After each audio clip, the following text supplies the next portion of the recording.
Selamat malam, Namo Buddhaya. Namo tassa bhagavato arahato samma sambuddhassa. Namo tassa bhagavato arahato samma sambuddhassa. Namo tassa bhagavato arahato samma sambuddhassa. Asewana japaranang tandija nanja sewana puja japu jeniyanang tamang kalamutamang imassa dhamma priyayasa sakkacang dhammo sotapoti.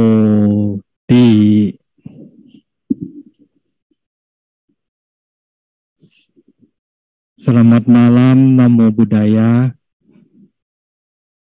Yang saya hormati para anggota Bhikkhu Sangha, yang saya hormati para lomo bandita, saudara-saudari sedhamma. Semoga kita tetap sehat, maju, makmur dalam usaha, dalam Buddha, Dhamma, dan Sangha. Semoga sukses selalu. Salam Buddhis, Namo Buddhaya.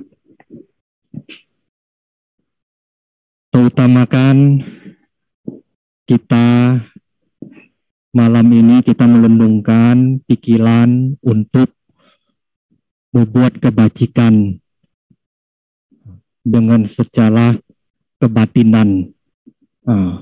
Dengan secara kebatinan, karena makanan yang paling penting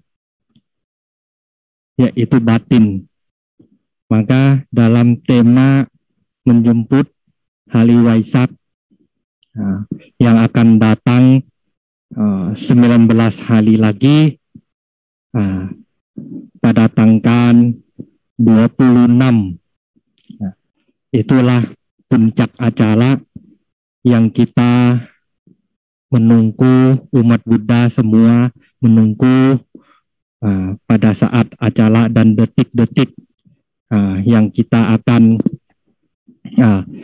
melaksanakan mempuja bakti bersama-sama. Semoga kita ini bisa menjalankan dengan Dhamma Winaya. Semoga kekuatan jasa kebajikan selalu melindungi kepada kita dengan tema, dengan acara yang kita lakukan selama ini. Semoga jasa-jasa kebajikan selalu melindungi kepada saudara-saudari kita.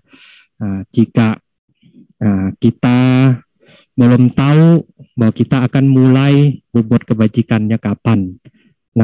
Inilah saatnya, saat kita mulai membangkitkan untuk melakukan kebajikan dengan tahun ini, dengan Waisak 19 hari lagi, jatuhnya tanggal 26. Semoga kita bisa mulai membangkit, menjagakan Buddha, Dhamma, dan Sangha. Kalau hari Trisuci Waisak itu kita sudah tahu itu artinya apa, maksudnya apa. Karena setiap tahun kita umat Buddha selalu merayakan ada upacara, biasanya kan kita di Jawa, di Candi Borobudur. Tapi tahun ini dengan masalah pandemi COVID seperti ini, kita masing-masing kita puja bakti masing-masing di rumah. Puja bakti masing-masing, Bante juga masing-masing di wihara, supaya kita bisa jaga dan kesehatan. Jangan ada sampai kena virus corona yang sangat membahayakan kita saudara, supaya semuanya selalu sehat, berbahagia.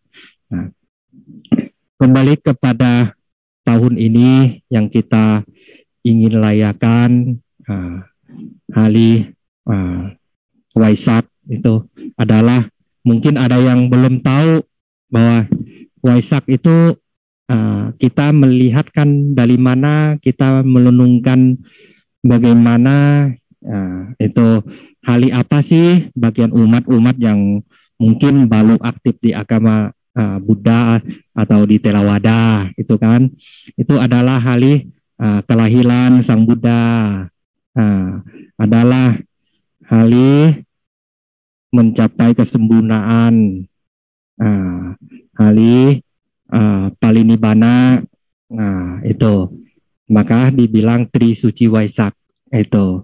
Kita mengingatkan ya bahwa hidup ini adalah lahir, dan tetap ada dan pisah itu.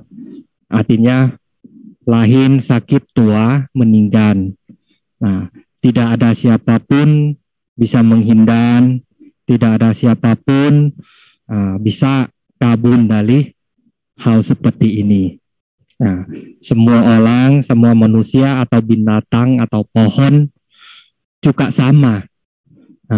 Dan lahir, ada sakit, tua, dan meninggal. Tetapi sebelum meninggal, sebelum sakit, kita bagaimana kita bisa tahu ya. Kadang-kadang ada tanda, kadang-kadang tidak ada tanda. Maka kalau kita cuma sakit, kita makan obat, kita ke dokter, mungkin masih bisa gitu. Tetapi kalau sampai kematiannya datang mendadak, bagaimana? Itu kan? Maka kita harus persiapan diri sendiri dari sekarang, bahwa setiap saat kematian itu selalu mendekat dengan kita. Setiap saat penyakit sudah mulai mendekat dengan kita, apalagi dengan usia yang semakin banyak, semakin harus hati-hati terhadap tentang penyakit atau sakit itu. Sebelum kita jatuh sakit atau kematiannya datang, kita ingatlah berbuat kebajikan. Berbuat kebajikan itulah akan membantu, akan menjaga jaga kita dari malabahaya, jaga kita supaya kita itu kalau sampai jatuh sakit pun tidak penderita. Kalau sampai mendadak meninggal pun juga karma baik inilah yang bisa membantu kita ke alam yang berbahagia. Tidak usah takut ke alam yang tidak berbahagia. Maka kita itu menjadi manusia harus melatihan kebijaksanaan, melatihan memakai panya. Kesadaran dan panya kita itu bagaimana bisa timbun. Mereka bisa timbun ketika kita rajin berbuat kebajikan dengan dana, dengan sila, dengan meditasi. Maka kesadaran kita akan kuat, akan tinggi, kebijaksanaan akan timbun, selalu timbun di dalam pikiran kita, di dalam kehidupan kita. Maka kebajikan itu jangan sampai lupa, jangan sampai ketinggalan. Sang Buddha bersabda bahwa hidup ini harus mempenuhi dengan waspada. Hidup ini harus mempenuhi dengan berbakti sesama orang yang sangat berjasa dengan kita, orang yang sangat baik dengan kita. Nah, jangan sampai kita menjadi orang yang lupa jasa orang lain. Nah, jangan sampai lupa diri. Pada saat lagi susah, minta tolong sama orang. Nah, pada saat sudah hidupnya enak, melupakan orang yang pernah bantu kita. Nah, maka Sang Buddha selalu anjalin kita tentang kebajikan. Nah, Dhamma Sang Buddha itu sangat banyak. Tergantung kita mau ambil yang mana menjadi contoh, menjadi hidupan, menjadi guru, menjadi ilmu dalam kehidupan. Maka dari sekarang lah kita memulai. Mulai rajin doa, mulai rajin meditasi, mulai rajin berdana, beramal, membantu sesama manusia atau makhluk, membantu ke semua orang. Tidak ada pilih kasih. Mau orang itu negara mana, agama apa, hitam putih, kita tetap bantu. Kita tidak ada pembedaan antara agama. Itu yang paling penting. Kita harus rukun menjadi satu. Maka kalau kita bisa hidup seperti itu, kita punya pola pikiran seperti itu, ya hidup ini akan damai. Dunia ini akan damai.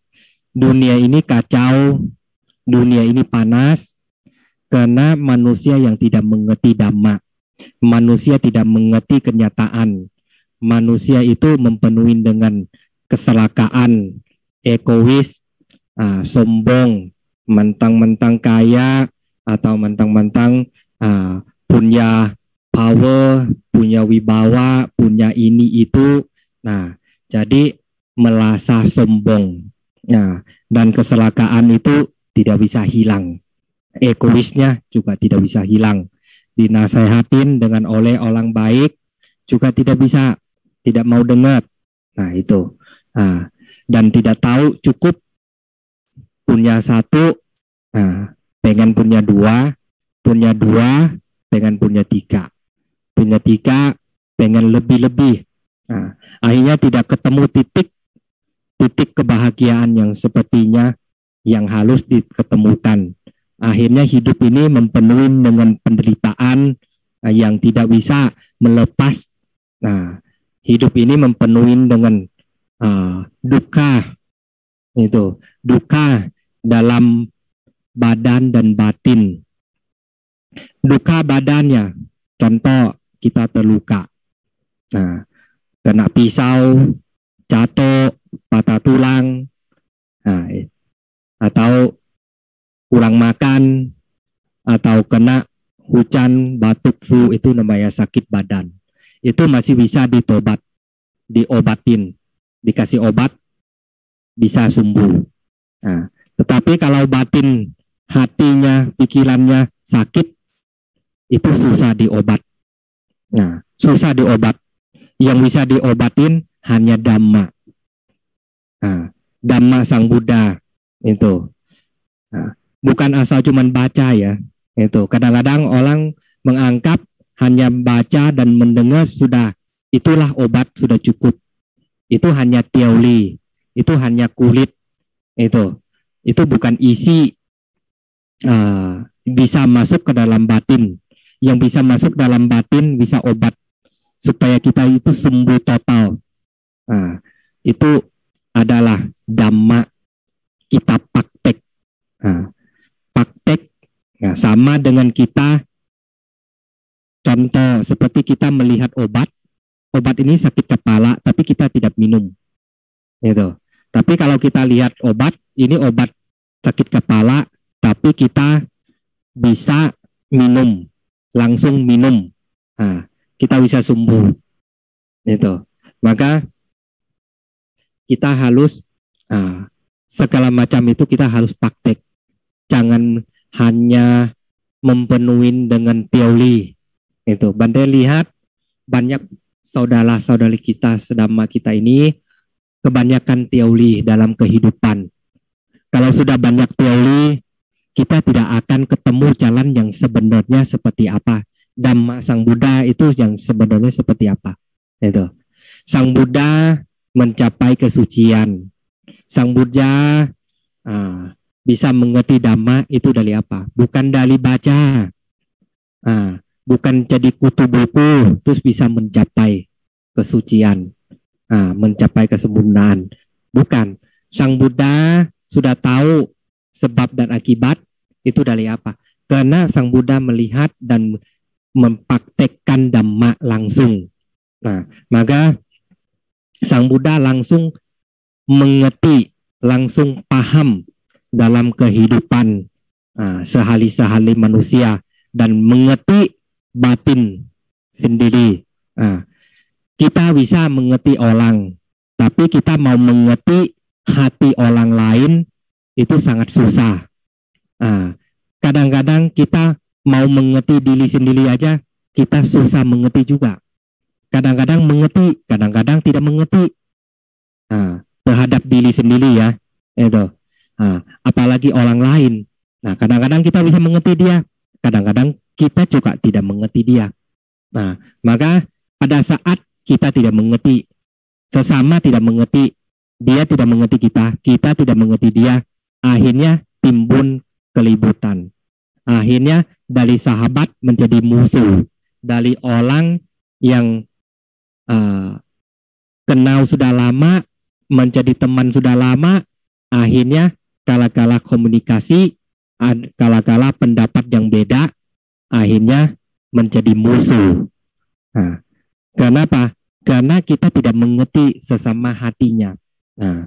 Bagaimana kita bisa mengerti sesama hati itu sangat susah. Itu. Tetapi jalan yang tengah, jalan yang baik, yang bisa membantu kita, itulah Dhamma. Itu. Dhamma itu akan bisa membantu. Dhamma itu seperti kunci. Gitu. Dhamma itu seperti kunci untuk buka pintu. Pintu itu pintu apa? Pintu halangan, pintu pintu bahagia ada, pintu duka ada. Kita ingin bebas dari penderitaan, kita harus ke pintu mana? Kita sudah tahu. Kita tidak ingin penderita, kita harus kemana? Kita ingin kebahagia, kita harus kemana? Kita udah pegang kunci. Kunci itu Dhamma. Itu. Maka Dhamma itu sangat tinggi. Tidak manusia dunia ini tidak ada Dhamma di hati.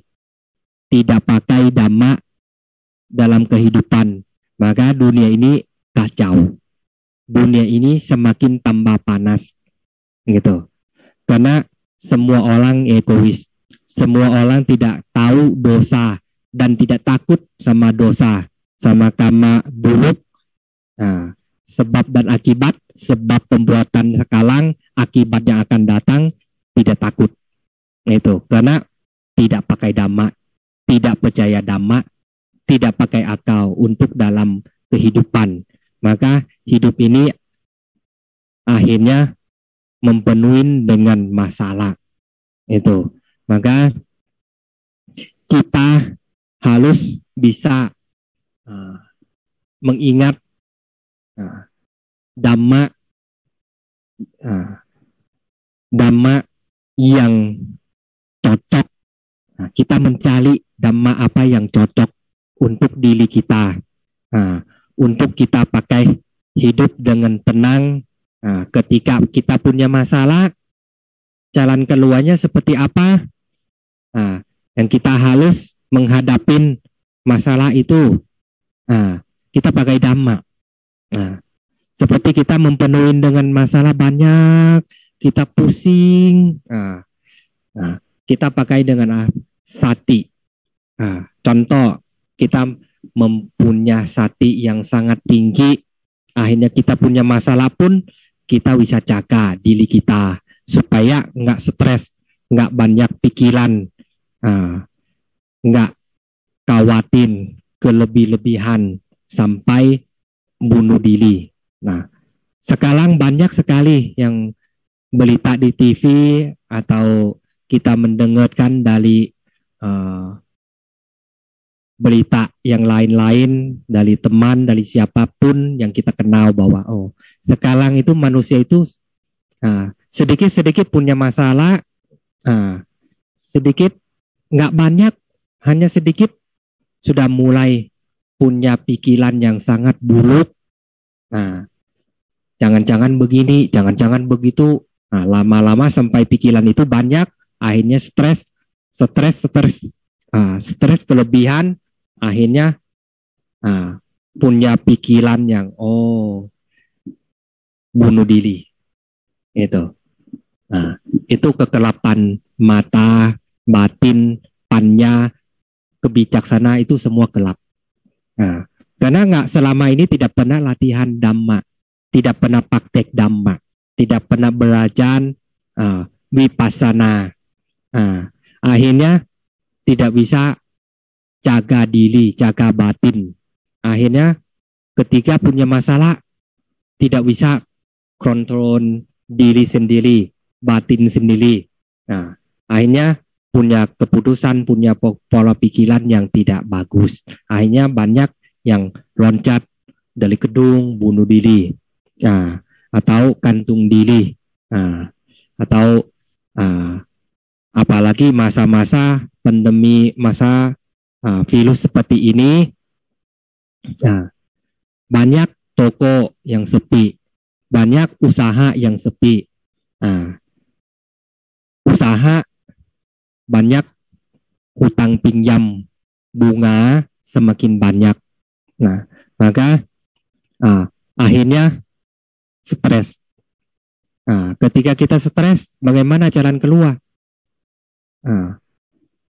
Jalan keluar kalau orang yang saling latihan diri dengan baca berita, dengan dana, dengan secara vipassana, meditasi, ya itu bisa lewat dengan aman, lewat dengan aman, ibaratnya jauh dari kita punya pikiran ingin bunuh diri lah, apalah gitu kan. Tetapi kalau kita itu tidak dekat dengan dhamma, tidak tahu vipassana, tidak tahu kebajikan, tidak tahu dana, karma baik itu tidak akan timbul membantu menjaga. Akhirnya kita punya pikiran yang sangat buruk, akhirnya kita punya pikiran bunuh diri itu. Maka dhamma itu sangat penting, sangat tinggi. Kita harus latihan terus. Kita tidak usah khawatir, tidak usah banyak pikiran, karena semua manusia dan binatang itu selalu mempunyai masalah masing-masing dan beda-beda. Itu. Maka kita tidak bisa pesan, tidak bisa atur bahwa hidup aku ini aku tidak mau punya masalah ya. Jadi masalah jangan datang. Itu. Nggak bisa. Itu. Masalah bisnis lancar. Masalah sakit datang. Masalah sakit hilang, masalah rumah tangga datang, ada aja, itu tidak habis. Masalah rumah tangga hilang, masalah teman, itu dari teman menjadi musuh, itu banyak, itu banyak dalam kehidupan yang kita tidak bisa tolak, bahwa kita tidak bisa atur. Tapi kalau kita belajar dhamma, kita punya panya, kita bisa tahu, sebab dan akibat. Kita bisa tahu kenyataan dalam kehidupan, bahwa kita harus membawa diri kita ke alam mana. Itu. Lahir, sakit, tua, meninggal. Sebelum kita meninggal itu, kita akan ketemu dan alami masalah aneka macam dalam kehidupan. Nah, maka kalau kita nggak mau banyak masalah, satu-satunya tambahlah palamita sebanyak-banyak mungkin. Itu. Sampai sesuai dengan sabda Sang Buddha, sampai sesuai dengan seperti Sang Buddha. Nah, tetapi mimpian itu sangat jauh. Nah, tetapi kalau kita semangat, kita rajin, kita punya harapan, ya tidak susah kalau kita mau. Nah, Dhamma Sang Buddha itu untuk manusia, untuk orang semua, orang manusia bisa belajar, bisa latihan. Jadi kita tidak usah takut, tidak usah khawatir, tidak usah takut bahwa Sang Buddha kan palamita udah penuh, maka bisa. Jangan lupa Sang Buddha juga masih coba sana sini selama 6 tahun, baru bisa mencapai kesempurnaan, baru bisa mengerti Dhamma. Nah, kita juga sama. Ketika kita rajin dari sekarang mungkin dulu kita jalan rajin berbuat kebajikan. Tetapi sekarang lah, mumpung tema dalam langkah Waisak tahun ini, marilah kita bertekad dalam hati, bertekad bahwa saya akan rajin berdana. Berdana pun banyak macam. Berdana tenaga, berdana pikiran, berdana balang balu atau balang bekas, atau yang lain-lain. Banyak sekali namanya berdana. Dan kedua, sila, Pancasila Buddhis. Kita umat beragama Buddha, yang paling penting itu Pancasila Buddhis. Itu yang kita baca, Panatipata Welamani Sikkhapadang Samadhiyami. Nah itu. Nah, yang ketiga, meditasi. Ini sangat penting. Itu sangat penting. Kita bisa meditasi dengan nyaman, dengan enak, kita bisa sukses, karena kita jangan lupa dana dan sila. Nah, dana dan sila ini fondasi pertama untuk mendorong, membantu waktu kita meditasi. Akhirnya kita praktek belajar setiap hari dari 5 menit, naik lagi 10 menit, dari 10 menit jadi setengah jam. Dari setengah jam mungkin kita bisa 1 jam atau lebih. Yang penting sesuai dengan kondisi, sesuai dengan kita punya waktu. Waktu kita kan beda-beda. Kita pilihlah tempat yang tenang, yang nyaman, mau di sofa, mau di bangku, mau di lantai, boleh semua. Kita sebut kita kacamata, kita baca berita dulu. Kita sebut, kita belajar dengan secara anapanasti, Buddho, latihan napas masuk but, napas keluar do. Latihan ini namanya latihan kesadaran. Kita latihan kesadaran, supaya kesadaran kita itu tetap kuat. Akhirnya kita akan timbun panya. Semakin kita tenang, mendapatkan petunjukan dalam batin, akhirnya panya, kebijaksanaan kita itu akan timbun. Itu oleh yang bantu kita itu dari awal itu dana, sila, meditasi. Akhirnya akhirnya panya akan timbun dalam kehidupan. Nah, maka jangan sampai lupa kita umat Buddha itu. Nah, kalau bisa kita mulai, kita bangkit. Jangan takut dengan hal apapun, dan kita harus selalu rajin. Kalau kita tidak rajin, susah untuk menghadapin. Nah, ya, maka malam ini malam yang sangat baik, yang kita bisa mengikuti baca pelita yang tadi Wihara Buddha Metta Alama, dan mendengarkan ceramah dari Bante. Semoga Dhamma yang disampaikan oleh Bante ini bermanfaat untuk kita semua. Semoga kita semua sehat, maju makmun, dan semoga maju makmun terus dalam Buddha Dhamma Sangha, selalu sehat berbahagia. Salam Buddha, Namo Buddhaya. Selamat malam.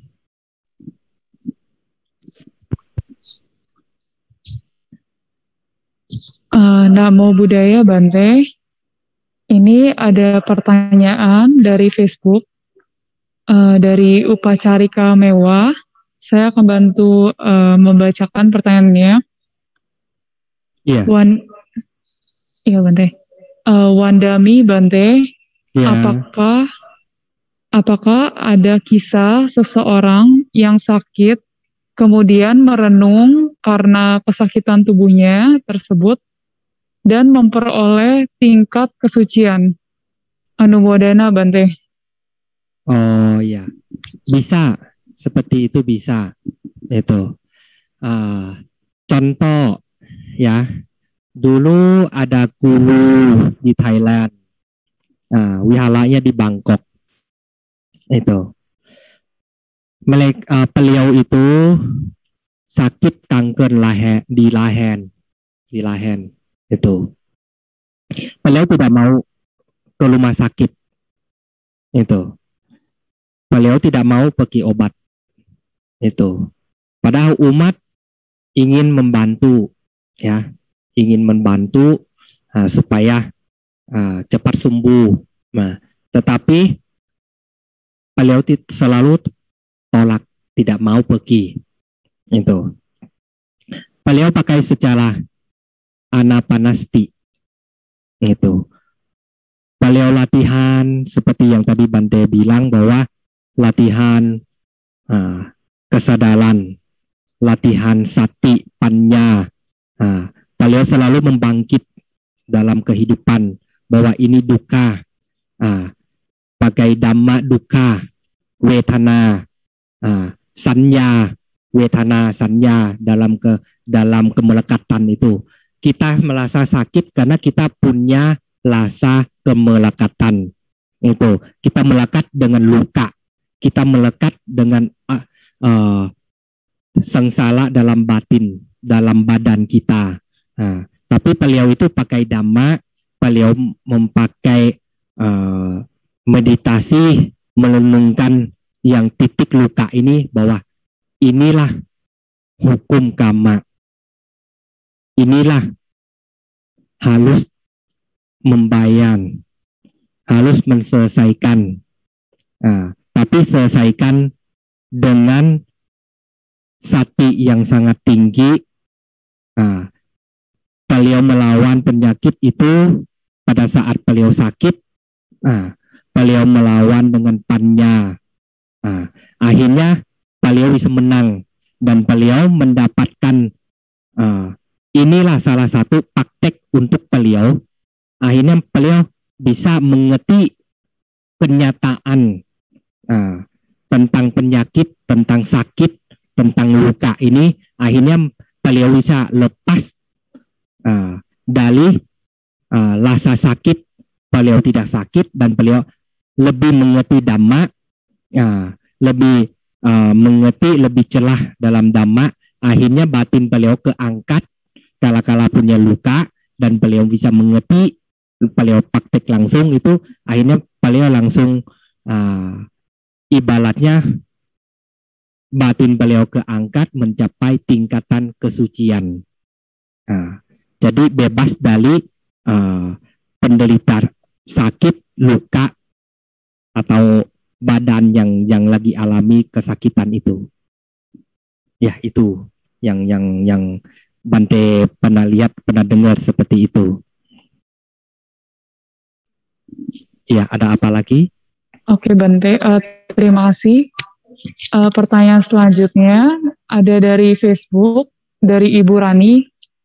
Selamat malam, Bante. Namo Buddhaya. Namo Buddhaya. Perkenalkan, saya Rani, perwakilan Wihara Wimutara Jambi.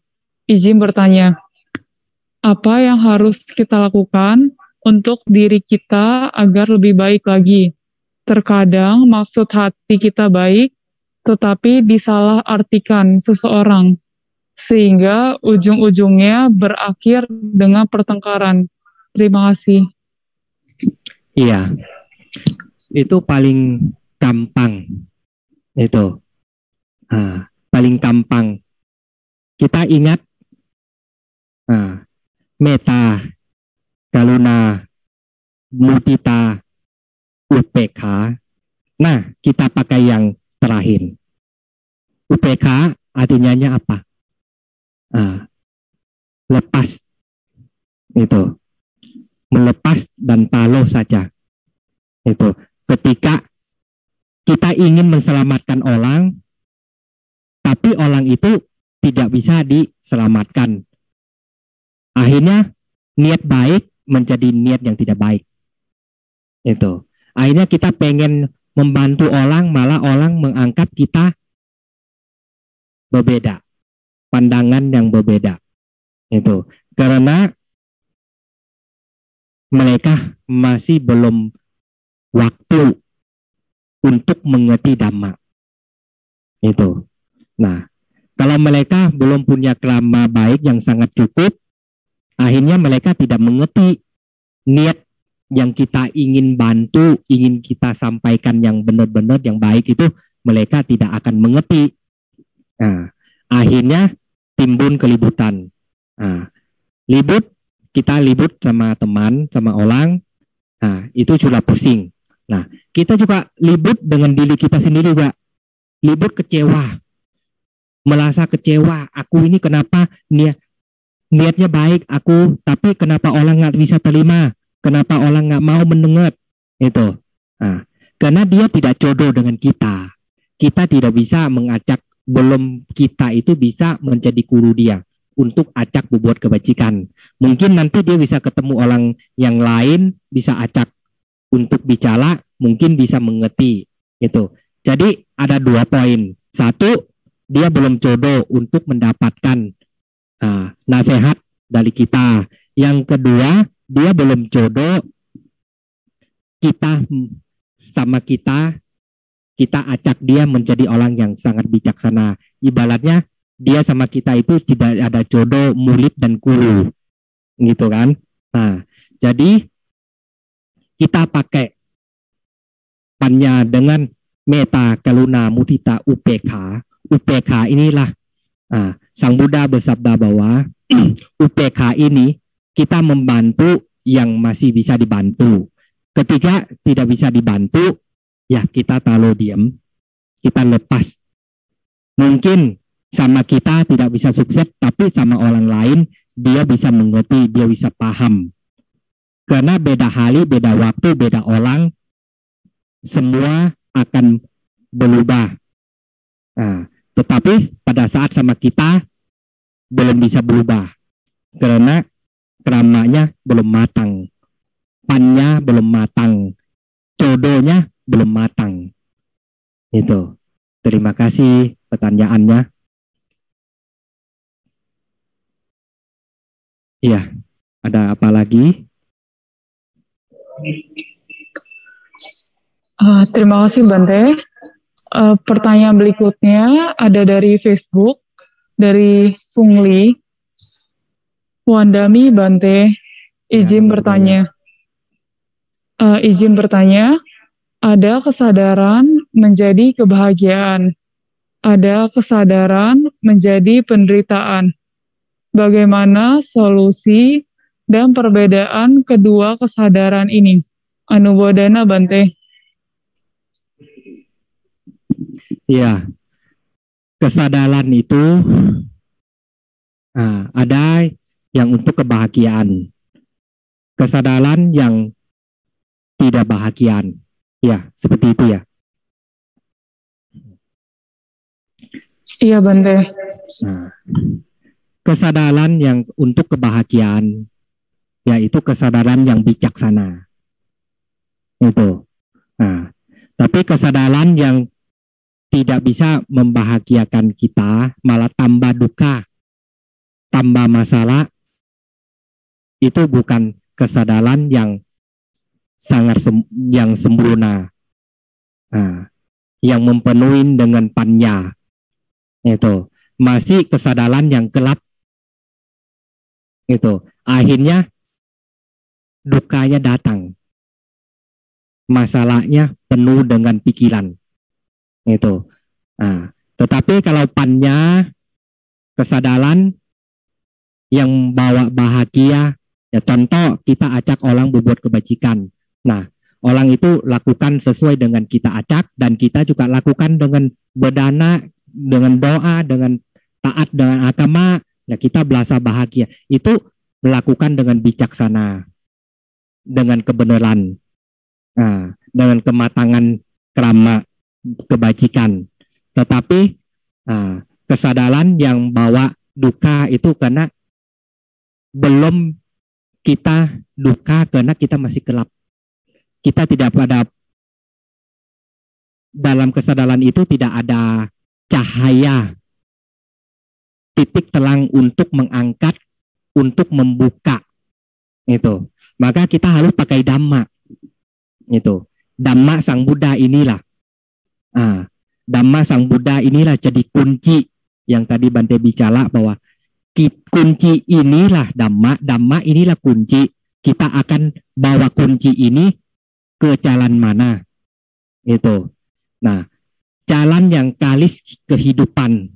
Kalis kehidupan ini diatur oleh karma kebajikan kita. Kalau karma kebajikan kitanya banyak, kunci ini, kalis kehidupan ini akan, walaupun kita ketemu masalah, kita akan gampang pecah, gampang buka. Gitu. Tetapi kalau kita nggak ada kekuatan dengan kebajikan, kita hanya punya Dhamma saja, tapi tidak punya kekuatan palamita, ya kita tidak bisa, kunci ini tidak bisa buka. Kunci ini bingung, dia pilih di dua pintu, antara pintu bahagia atau pintu yang tidak bahagia. Gitu. Hanya orang yang belajar meditasi dan praktek yang akan mengerti, ya, karena Dhamma ini agak dalam, karena ini secara kebatinan, secara rasa, dari rasa, dari hati, dari pikiran. Maka kita harus praktek, praktek tambah palamita. Palamita itulah yang akan membantu ketika kita merasa duka, tidak bahagia. Kalis hidup, kunci Dhamma, palamita inilah akan bantu arahkan kita harus ke arah, ke pintu mana. Itu. Maka itu harus praktek. Kalau yang ini ya, harus benar-benar mempenuhi dengan praktek. Kalau kita tidak praktek, kita tidak akan bisa paham kuncinya seperti apa. Itu. Palamita itu utama. Palamita itulah yang membantu kunci itu kuat untuk mempecahin masalah yang kita menghadapin. Itu ya. Ya, kira-kiranya seperti itu sih, gitu. Agak sulit dijelaskan, tapi kalau waktunya cukup, Bante bisa menjelaskan. Untuk lebih lanjutnya, harusnya orang itu juga praktek meditasi juga, itu. Ya itu aja, itu. Ya, terima kasih. Terima kasih Bante. Ada pertanyaan selanjutnya dari Facebook, dari Sky Chung. Namo Buddhaya, Yang Mulia Biku Nutera. Ya, Namo Buddhaya.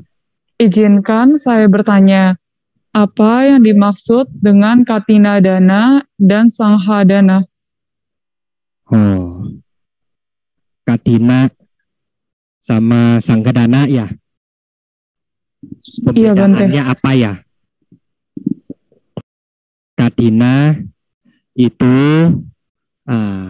ibaratnya upacara ini kita melakukan untuk ucapan terima kasih kepada Biku Sangka, dan kita acara ini untuk mendukung, membantu support anggota Biku Sangka semenela, itu supaya para biku punya pakaian yang bagus, supaya biku punya apa yang rusak yang beliau sudah punya mungkin bisa diganti, karena biku itu punya aturan bahwa biku itu tidak boleh pergi minta-minta barang umat. Tidak boleh. Kalau umat itu belum mengucapkan bahwa menjadi dayaka, menjadi orang yang selalu membantu. Contoh ya, Bante butuh apa, nanti tolong kasih tahu saya, nanti saya akan bantu semuanya. Nah, tapi kalau umat belum ucapkan seperti ini, biku itu nggak boleh minta, nggak boleh buka bicara untuk minta.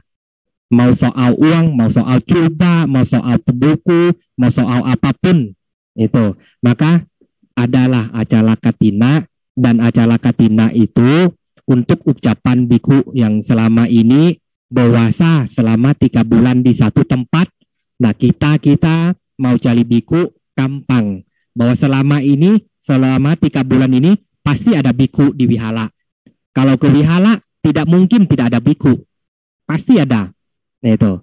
Tetapi kalau di luar dari 3 bulan ini, biku-biku kebanyakan kan pergi bertugas di luar kota, pergi belajar di hutan kampung pedalaman.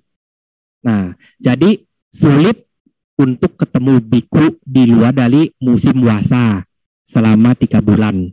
Maka Sang Buddha membuat aturan seperti ini supaya kita itu membantu support Biku Sangka juga, bahwa selama ini Biku Sangka sudah membela, membantu umat, membebatkan dhamma, dan ada yang mungkin terluka, ada yang sakit, ada boy yang rusak, ada jubah yang rusak.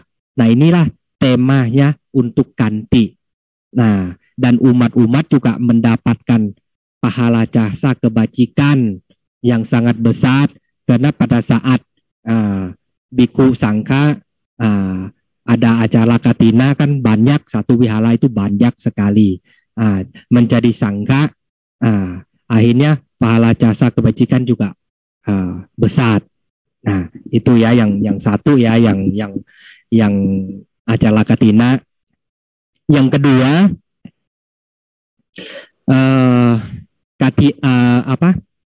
yang kedua Sanghadana. Itu Sanghadana kita melakukan ketika kita melakukan ingin berbuat kebajikan.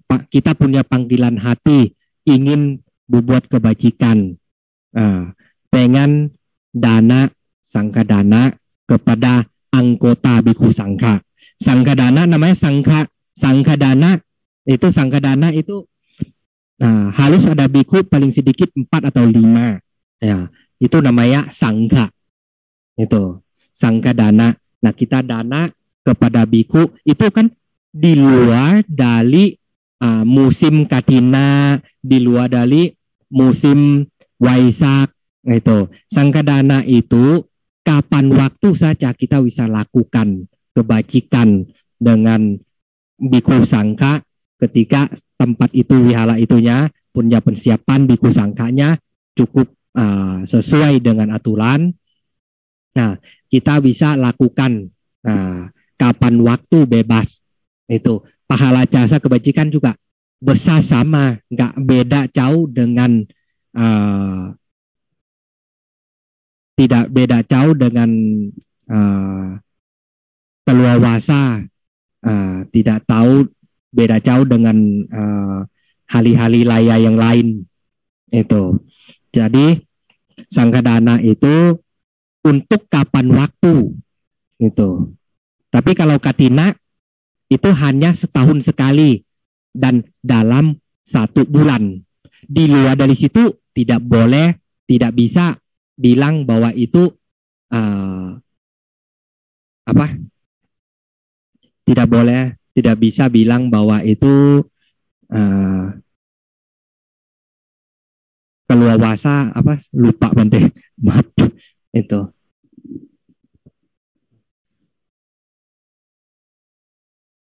Apa ya itu tadi lupa. Sanggadana sama katina.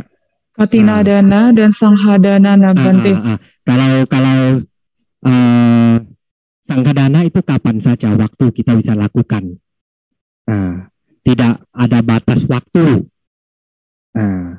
Itu bedanya itu saja sih.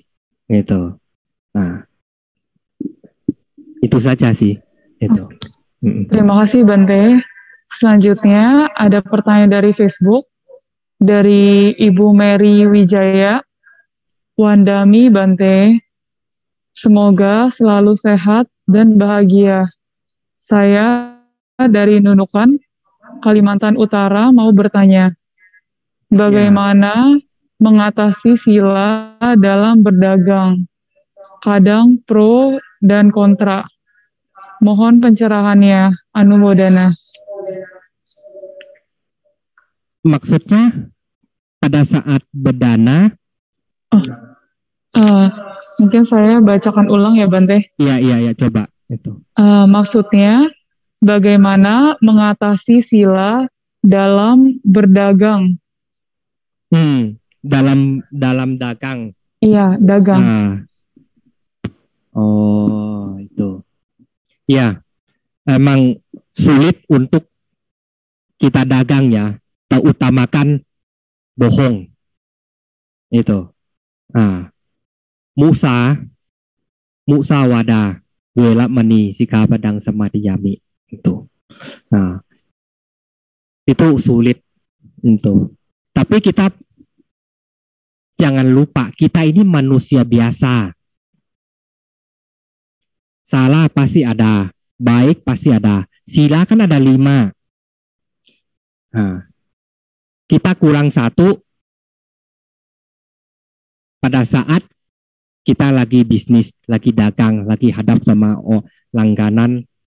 Itu. Kita caranya paling simpel sih. Kita nggak usah berpikir ini itulah apalah terlalu rumit dalam kehidupan. Hidup ini sudah rumit. Hidup ini sudah rumit, sudah banyak masalah, banyak aturan. Jangan tambah-tambah lagi. Ya. Jadi kita doa kita petekadnya hanya 4 sila saja. Gitu.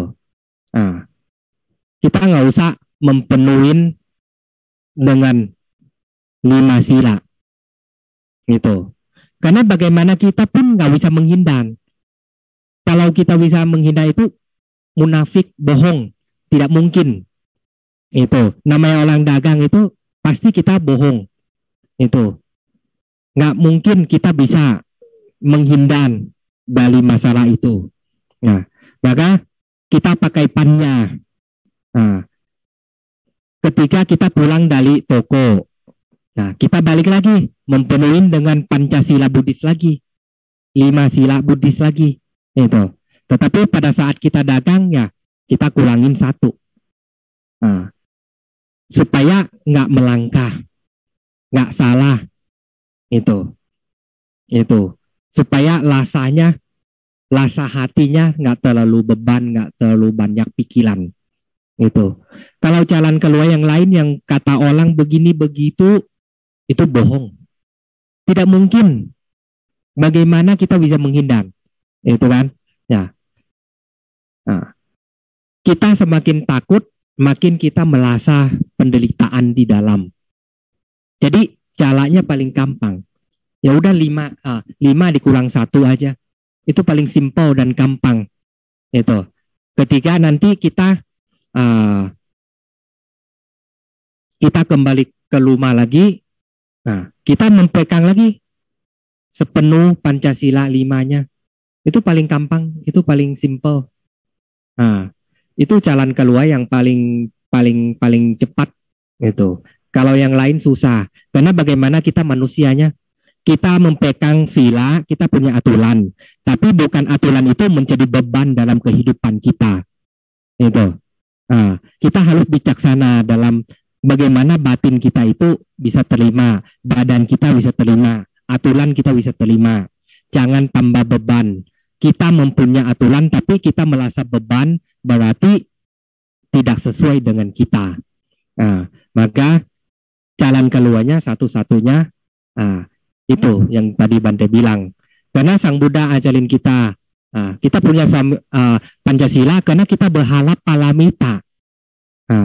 Ketika kita silanya penuh, nah dengan 5, nah palamita kita semakin tinggi, ya kita 4 ya, bukan artinya bahwa kita akan jauh dari palamita yang harus mendapatkan kepenuhannya. Itu.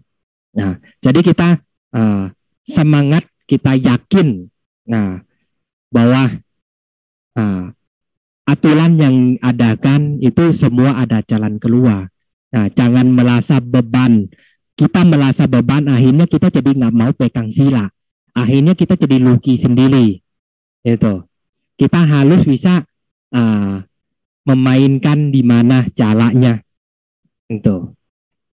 Karena bagaimana kita manusia biasa, tabunganlah kebajikan dengan sedikit, akhirnya kita akan tercapai. Nah, tercapai ini harus menunggu waktu, bukan hanya dunia ini aja kita bisa tercapai. Kita masih jauh, palamita kita masih jauh. Itu. Nah, tunggu kalau kita nggak jadi pendagang, kita jadi biku, nah mungkin bisa. Biku aja kadang-kadang aja melangkah winaya sila, itu kan. Sedangkan nggak ada urusan dengan duniawi, itu. Apalagi manusia, umat biasa, bagaimana bisa penuh 100%? Tidak mungkin. Tetapi jangan sampai kosong. 5 kurang 1 masih oke lah, itu kan. Nah, jadi jangan merasa beban ketika punya sila. Ya, karena waktu yang kita bisa memenuhi sila itu banyak. Mau di rumah, mau di dalam mobil, kita bisa. Itu. Nah, ya, itu saja yang Bante ingin sampaikan. Nah, kita mempunyai pikiran yang simple aja. Itu. Jangan terlalu rumit dalam kehidupan. Kalau terlalu rumit, akhirnya kita pusing sendiri. Itu. Ya, terima kasih.